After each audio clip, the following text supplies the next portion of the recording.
All right, so I got a few things done. I had no idea that my camera card filled up and turned off. I didn't hear the beep for some reason.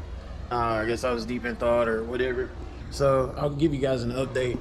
And so I got the front end pretty much put back together, aside from the obvious. The cooling system's filled up. You know, everything's complete under the engine. The only thing I've got left to do is to vacuum down and charge the AC again. And so that'll be good to go. And I actually already started it and ran it. So, you know, I already know everything's good. It's got good oil pressure. Sounds great. All the fluids are good. But since you guys missed the first startup, I'll go ahead and start it again right quick.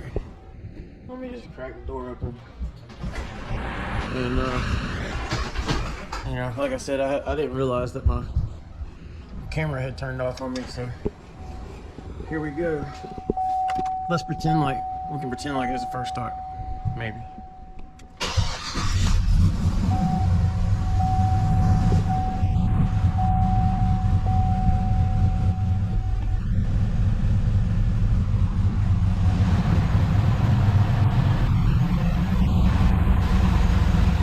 I have a really big camera, that thing is really quiet. Got some Morel drop-in lifters in here. Added some D3 arm quick turning upgrade. You know, kind of like the usual stuff. You can hear it chopping a little bit. Let's go to the back so you guys can hear the exhaust.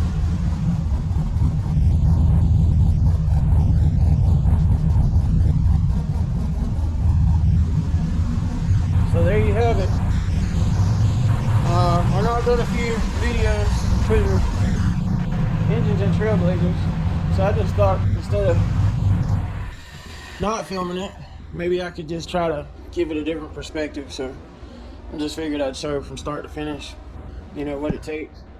So I hope you guys enjoy the footage, and you know, maybe you can learn something. You know, I don't know. Everybody picks up something different when you watch. So anyway, everything went really well. You know, I don't really have a whole lot to say about it. Just went right together, so that's the way we like it. Anyway, I appreciate you guys watching. Thanks for being here. I appreciate you guys, and I'll see you next time.